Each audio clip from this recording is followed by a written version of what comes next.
साधना करनी चाहिए, लेकिन हम लोग तो करते ही कुछ नहीं है। करते हो सुबह सुबह योग साधना। अच्छा, भगवान जी का शरीर देखना कैसा है? कहीं फोटो लगी हो? सामने फोटो लगी है ना? लगी है ना? कैसा शरीर है भगवान का? आपने कभी देखा कि भगवान का पेट इतना बड़ा हो? देखा कभी?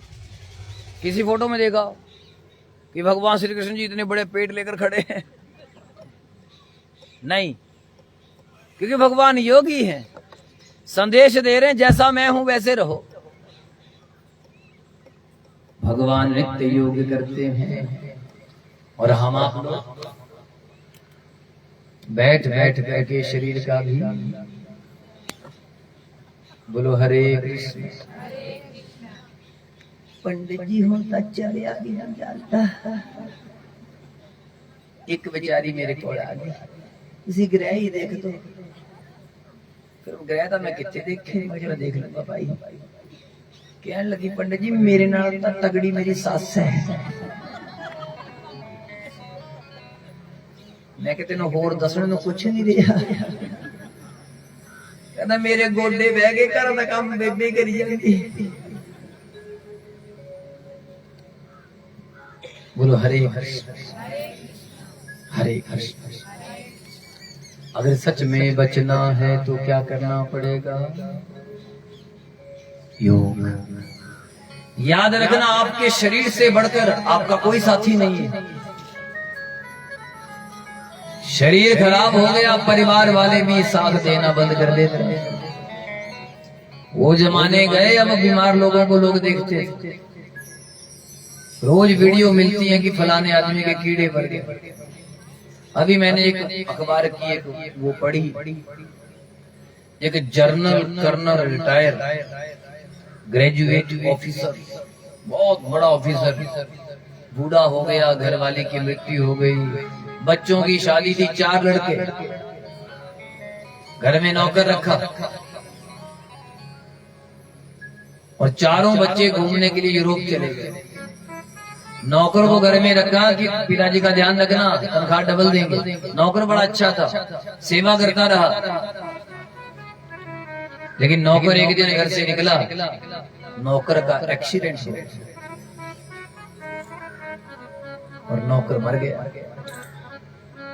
घर में बाबा जी को ताला लगा है, सारे कमरे बंद हैं। जब 2-3 महीने बाद बच्चे आए तब पता लगा पिताजी तो बिस्तर पर सड़ गए।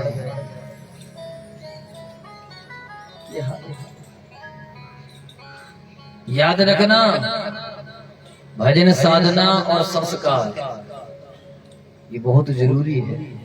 अगर इससे टल गए, अगर आप ये नहीं दे पाए तो फेल हो गए। बच्चों को अंग्रेजी पढ़ाओ, अच्छी बात है, लेकिन अपने घर में गीता रामायण भी जरूर पढ़ाओ। बोलो हरे कृष्ण हरे कृष्ण। माता का दिल द्रवित हुआ, माता जी जल में रह गए और कबीर जी चले गए गंगा सागर। आज भी वहां गंगा सागर में वो लोगों को नजर आ। आकुति का विवाह रुचि प्रजापति से हुआ और प्रसूति का विवाह दक्ष प्रजापति से। इन प्रसूति महारानी के अनेक बेटियां हुई, कोई 60 बताता है, किसी शास्त्र में कुछ लिखा है। और महाराज एक बेटी का नाम है सती महाराज और इनका विवाह बाबा भोले। लेकिन ये जिंदगी में एक गलती कर बैठी, बस एक गलती, वही ले डूबी। उस गलती की वजह से 87,000 साल तक अपने पति से अलग रहकर जीवन बिताना पड़ा। वो ये गलती थी कि ये कथा में गई भोले बाबा के साथ, और कथा में बैठकर इन्होंने कथा को नहीं सुना। कभी इधर देखती रही, कभी उधर देखती रही, कथा नहीं सुनी। याद रखना, कथा ना सुनने से कितना बड़ा दोष सती को लग गया। आप सती से बड़े, हम आप लोग तो हैं ही क्या। अरे जब कथा बिगड़ जाए, सती को दोष लग जाए, हम आप तो हैं ही क्या भाई। इसलिए जब घर से आए हो तो कथा को ध्यान से सुनिए। नियम तो ये होना चाहिए कि आते ही स्विच ऑफ कर लिया फोन बंद करके कथा में बैठा करो, वरना बाद में दोष दिखाते रहोगे, पता नहीं क्या हुआ। घर में बच्चे कहना नहीं मानते, दोष लग गया, पता नहीं क्या हुआ, पता नहीं क्या हुआ। हम बता रहे हैं क्या हुआ। सती जी को दोष लग गया, नतीजा ये राम जी को देखकर भी राम जी को प्रणाम नहीं किया।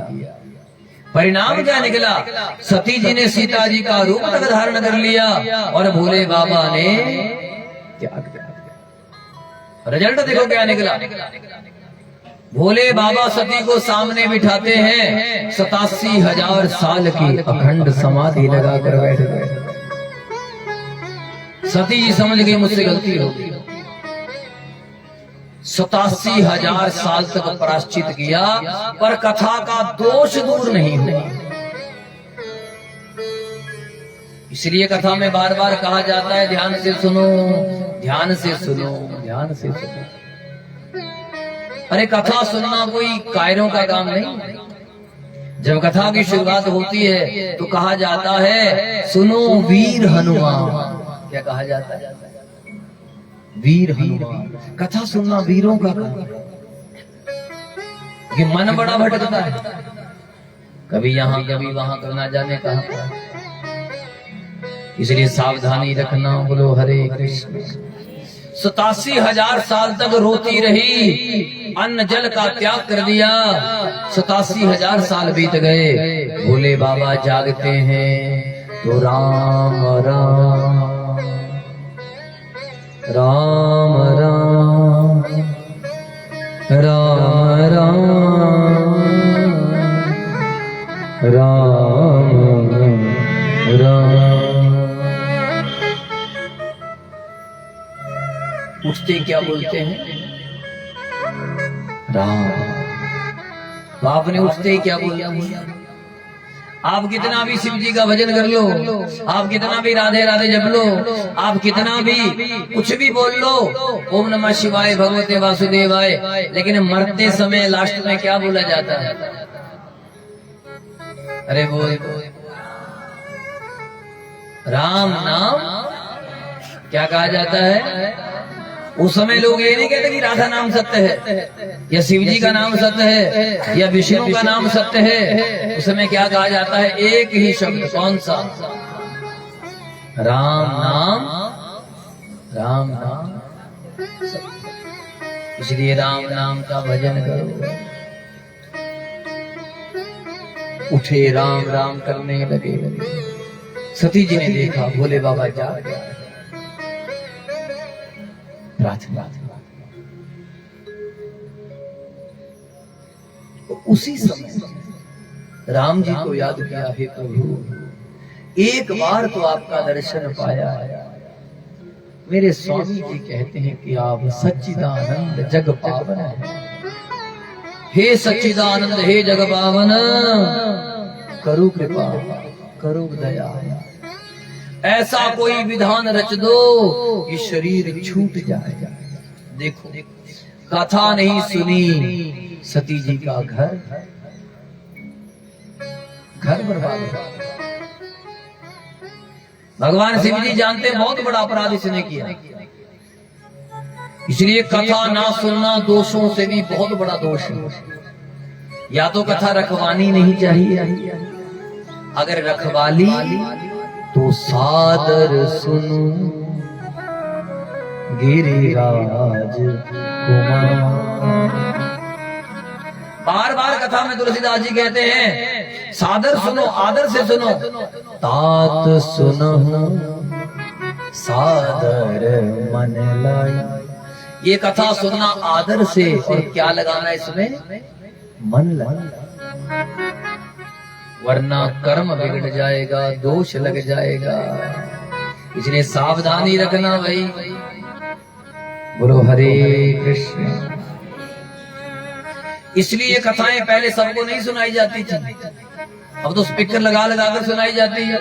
गांव में आवाज नहीं जा रही हमारा, अरे उनको सुनाना क्यों जो गांव से आ नहीं सकते कथा सुनना।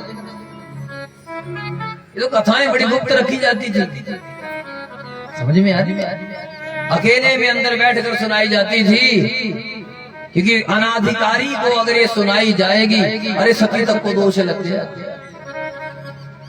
इसलिए संभल कर रहना है। हे माताओं, हे भाइयों, हे कथा प्रेम, प्रार्थना की। राम जी ने विधान रच दिया, दक्ष को अभिमान माना। आदमी कोई बड़ा बन जाता है तो अभिमानी हो जाता है। सारी दुनिया को बुलाया पर भगवान शंकर को नहीं, सबको बुलाया पर भगवान शंकर को नहीं बुलाया। सती जी कहने लगी मुझे जाना पड़ेगा, अगर मैं नहीं गई, अरे दोनों रूठ जाएंगे तो मनाएगा कौन। मैं जाऊंगी और पिताजी को कहूंगी, पिताजी मानेंगे आपसे क्षमा, लेकिन जहां पर कोई विरोध मानता है वहां जाने से कभी कल्याण नहीं। हाँ, तहां गए कल्याण ना हुई, लेकिन सती जी नहीं मानी। बोले बाबा समझ गए, जब ये पहले नहीं मानी अब भी नहीं मानेगी। मेरे राम जी ना जाने क्या करने वाले हैं। नंदी भृंगी श्रृंगी को साथ भेजा था, और जाकर के जब दक्ष के यज्ञ में पहुंची थी, सादर भले ही मिली एक माता, एक माँ आदर से मिली, बहने बहनी भगनी मिली बहु मुस्काता, बड़े हंस हंस कर मिलने लगी। ये बिना बुलाए आ गई। सती ने कहा माँ समझाओ ना पिताजी को। कह दिया माँ ने, बेटी लगता है तेरे पिता का विनाश आ गया है। ये समझाने से भी नहीं समझ रहे हैं। मैंने बड़ी कोशिश की लेकिन ये नहीं समझे। मुझे लगता है इनका विनाश आ गया है। विनाश काले विपरीत बुद्धि, आदमी की अकल फिर जाती। मैंने बड़ा समझाया बेटी, अब ये नहीं मानते हैं, अब मैं क्या करूं। मैं समझाती हूं, लेकिन दक्ष ने मुख मोड़ लिया। जैसे मुख मोड़ा था, समझ गई ये मुझे एक अवसर मिला है अपनी गलती को सुधारना। हाय अगर मैं वापिस जाऊंगी तो वो कहेंगे वो दक्ष की बेटी आ गई, मैं तो जीती मर जाऊंगा। उसी समय अपने अंदर से योग अग्नि प्रकट कर और कह दिया सुनो सभासद सकल मुनिंदा, कही सुनी जिन शंकर निंदा। अरे जिसने भी भोले बाबा की निंदा को कहा है सुना है, उसे फल भोगना पड़ेगा। और योग अगन में तन जागा, सती मरत हरि सन वर मांगा, जन्म जन्म शिव पद अनुगम। अरे हे मेरे राम जी, मुझे वरदान दे दो कि जन्मों जन्मों तक भगवान शिव जी मुझे पति रूप में मिले। आप भी कलेना प्रार्थना बोलो, हे प्रभु, हे गुरु महाराज, हे मेरे इष्ट देव, हे मेरे राम, प्रार्थना करना कि हम आपका भजन कर सकें। हे मेरे राम दया करना हम आपका भजन कर सकें। मुख दुनिया मोड़ेगी ओ दाता, मुख दुनिया मोड़ेगी। हे मेरे दाता, पिताजी ने मुख मोड़ लिया, मेरी बहनों ने मुख मोड़ लिया, पर तुम मुझे मत छोड़ो। अरे गलती से ही सही कथा में तो बैठी थी, माना कि मैंने गलती कर दी, नहीं सुनी, पर बैठी थी मैं, तेरा नाम तो सुना था। हे दाता तू मुखड़ा, शरीर छूट गया, और अगले जन्म में हिमाचल में गौरा बनकर जन्म लेती है, हजारों साल तपस्या करती है और बोल उठी 7 ऋषियों को, जन्म कोटि लगी रगड़ हमार, बरौ शंभु न तरहूं कुआं। अरे करोड़ों साल तक भी अगर तपस्या करनी पड़े तो करूंगी, लेकिन केवल शंभू से ही शादी करूंगी, वरना किसी से विवाह करने वाली। और जब से सती जी गई है, देखो दुख, भोलेनाथ की जिंदगी में कितना बड़ा दुख आया। घरवाली को जाना पड़ा, ससुर जी की गर्दन आपको पता बकरे की लगाई। उसके बाद भोले बाबा केवल कथा सुनते हैं, रोज कथा सुनते हैं। संदेशा दिया कितना भी दुख आ जाए, कभी सत्संग मत छोड़ना। बच्चे दूर चले जाएं, कोई साथी नहीं है भाई, ना ना ना, कोई नहीं। सत्संग, सच्चा साथी केवल सत्संग, और कौन? सत्संग। राम जी आए, रिश्ता करवाए, बड़ी धूमधाम से विवाह हुआ। और अब सती जी गौरा जी भोले बाबा से राम कथा सुनती हैं, इसलिए घर में कथा शुरू करो। घर में बोलो हरे कृष्ण हरे कृष्ण। राजा परीक्षित ने जब ये कथाएं सुनी, राजा परीक्षित की आंखें भर गई, भर गई आंखें राजा परीक्षित। बोलो हरे कृष्ण हरे कृष्ण हरे कृष्ण हरे कृष्ण।